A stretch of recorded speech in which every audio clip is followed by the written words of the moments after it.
दरअसल पाकिस्तान ने सऊदी अरब में हुई एक बड़ी एयर कॉम्बैट एक्सरसाइज जिसको स्पीयर ऑफ विक्ट्री बोला जाता है, जो कि हर कुछ सालों बाद सऊदी अरब कंडक्ट करता है, उसमें पार्टिसिपेट किया था। और इस पार्टिसिपेशन से पाकिस्तान को आने वाले दिनों में काफी सारे ऐसे स्ट्रेटेजिकल बेनिफिट्स होने वाले हैं जो पाकिस्तान को कहीं ना कहीं भारत के ऊपर एक रणनीतिक बढ़त दिलाएंगे। तो इस वजह से पाकिस्तान का जो माइलस्टोन है काफी ज्यादा इंपॉर्टेंट माना जा रहा है। और ये जो बड़ी एयर एक्सरसाइज है वो दुनिया में काफी ज्यादा इंपॉर्टेंट मानी जाती है, जहां पर 30 से ज्यादा देशों ने पार्टिसिपेट किया था। यूएस पार्टिसिपेट करता है। यूएस अपने F-16 एयरक्राफ्ट के साथ आया था, तो वहीं पर फ्रांस अपने रेफाल्स को लेके आया था। इसके अलावा A400 जो ट्रांसपोर्ट एयरक्राफ्ट है वो भी फ्रांस की तरफ से आया था। टॉर्नेडो एयरक्राफ्ट, F-15 और EF-2000 जैसे एयरक्राफ्ट यहां पर प्लेस किए। पाकिस्तान ने यहां पर अपना JF-17 का लेटेस्ट वेरिएंट JF-17 ब्लॉक 3 जो एयरक्राफ्ट है उसके साथ यहां पर आया था। तो पाकिस्तान को इस सबसे यहां पर बहुत ज्यादा फायदा पहुंचा है। यहां पर पाकिस्तान ने एक बड़ा माइलस्टोन यहां पर अचीव किया है। JF-17 ब्लॉक 3 जो कि पाकिस्तान मेड एक ऐसा त्यारा है जो कि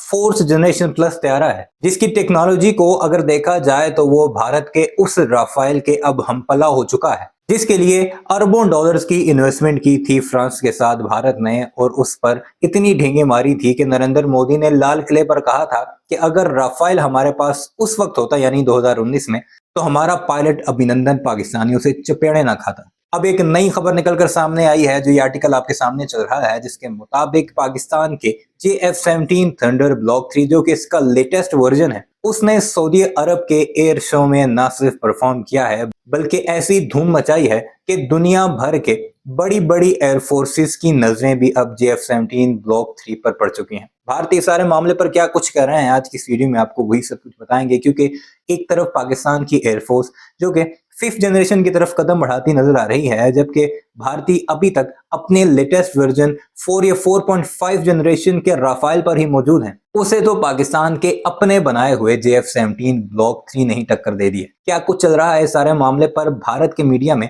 या भारतीय तजिया निगार इसे किस तरह देखते हैं, आज की इस वीडियो में आपको वही सब कुछ दिखाएंगे। क्योंकि सऊदी एयर शो में 15 से ज्यादा ममालिक के यानी दुनिया की टॉप की 15 एयर फोर्सेस मौजूद थी, जबकि उसके साथ साथ 15 से ज्यादा ममालिक ऐसे थे जिनके मुबस्सिरीन वहां पर मौजूद थे, जो कि सिर्फ देखने आए थे कि दुनिया में ऐसे कौन कौन से त्यारे इस वक्त उड़ान भर रहे हैं जो कि अपनी टेक्नोलॉजी में दुनिया को हैरान कर सकते हैं। JF-17 थंडर की क्या धूम मची, इस वीडियो में आप वही सब कुछ मुलाहिजा कीजिए। यहीं पर पाकिस्तान ने एक बड़ा माइलस्टोन यहां पर अचीव किया है। दरअसल पाकिस्तान ने सऊदी अरब में हुई एक बड़ी एयर कॉम्बैट एक्सरसाइज जिसको स्पीयर ऑफ विक्ट्री बोला जाता है, जो कि हर कुछ सालों बाद सऊदी अरब कंडक्ट करता है, उसमें पार्टिसिपेट किया था। और इस पार्टिसिपेशन से पाकिस्तान को आने वाले दिनों में काफी सारे ऐसे स्ट्रेटेजिकल बेनिफिट्स होने वाले हैं जो पाकिस्तान को कहीं ना कहीं भारत के ऊपर एक रणनीतिक बढ़त दिलाएंगे। तो इस वजह से पाकिस्तान का जो माइलस्टोन है काफी ज्यादा इंपॉर्टेंट माना जा रहा है। और ये जो बड़ी एयर एक्सरसाइज है वो दुनिया में काफी ज्यादा इंपॉर्टेंट मानी जाती है। तो जिस तरह से भारत ने कुछ समय पहले एक बड़ी एयर एक्सरसाइज जिसका नाम तरंग शक्ति था, जहां पर 30 से ज्यादा देशों ने पार्टिसिपेट किया था, वो कंडक्ट कराई थी, इसी तरह सऊदी अरब भी इस एयर एक्सरसाइज को कंडक्ट कराता है, जहां पर मिडिल ईस्ट के देश और NATO countries along with US participate करता है। तो इस बार की इस एडिशन में 15 से ज्यादा देशों ने पार्टिसिपेट किया था। यहां पर यूएस अपने F-16 एयरक्राफ्ट के साथ आया था, तो वहीं पर फ्रांस अपने रेफाल्स को लेके आया था। इसके अलावा A400 जो ट्रांसपोर्ट एयरक्राफ्ट है वो भी फ्रांस की तरफ से आया था। वहीं पर जो सऊदी अरब है उसने अपने टॉर्नेडो एयरक्राफ्ट, F-15 और EF-2000 जैसे एयरक्राफ्ट यहां पर प्लेस किए। पाकिस्तान ने यहां पर अपना JF-17 का लेटेस्ट वेरिएंट JF-17 ब्लॉक 3 जो एयरक्राफ्ट है उसके साथ यहां पर आया था। वहीं यूके अपना टाइफून और यहां पर अपने टॉर्नेडो जैसे एयरक्राफ्ट को लेकर के आया था। तो कुल मिलाकर के जितनी भी बड़ी बड़ी यहां पर देश है, और स्पेशली जो यूरोप की जो बड़ी बड़ी एयर फोर्सेज है वो यहां पर आई थी। काफी सारे देश ऐसे भी थे जो कि एज अ ऑब्जर्वर यहां पर आए थे, जिसमें ऑस्ट्रेलिया, जॉर्डन, मोरक्को, इटली जैसे देशों का नाम आता है। तो ये सारे देश इस समय जो सऊदी अरब की एक्सरसाइज थी उसमें पार्टिसिपेट कर रहे थे।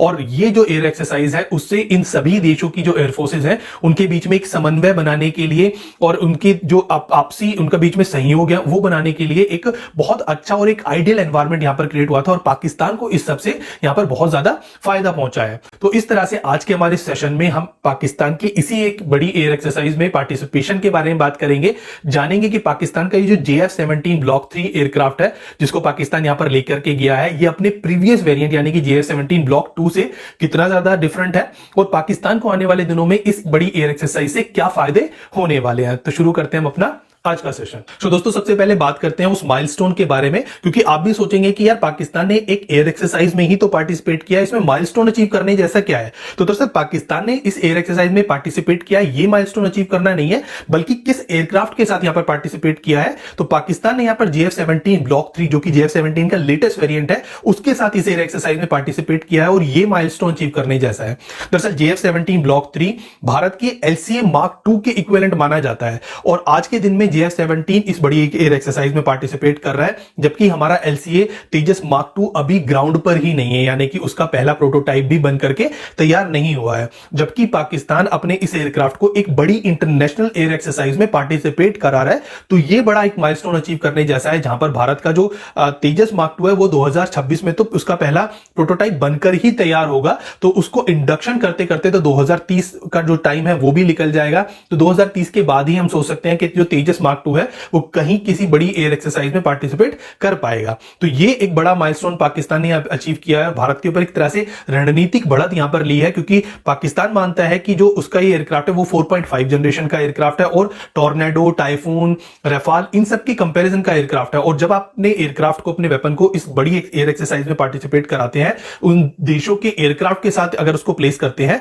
तो उसकी मार्केट वैल्यू भी यहां पर काफी ज्यादा बढ़ जाती है। अब इस सब के बारे में डिस्कस करने से पहले मैं आपको बताना चाहता हूं कि JF-17 ब्लॉक 3 जो एयरक्राफ्ट है वो अपने प्रीवियस वेरिएंट यानी कि JF-17 ब्लॉक 2 एयरक्राफ्ट से कितना ज्यादा डिफरेंट है, क्योंकि सभी लोग JF-17 को जंक फाइटर बोलते थे। हालांकि इसका नाम तो जॉइंट फाइटर है, बट इसको जंक फाइटर बोला जाता है। बट ये जो नया वेरिएंट पाकिस्तान ने बनाया यानी कि JF-17 ब्लॉक 3, इसमें उन कमियों को काफी हद तक सुधारा गया है जो कि JF-17 ब्लॉक 2 के साथ थी। JF-17 ब्लॉक 2 के तो आए दिन आप भी जानते हैं कि उसके इंसिडेंट होते रहते थे, उसके क्रैशेस तो इस साल भी हुआ है, उसका क्रैश जून के महीने में 2024 में।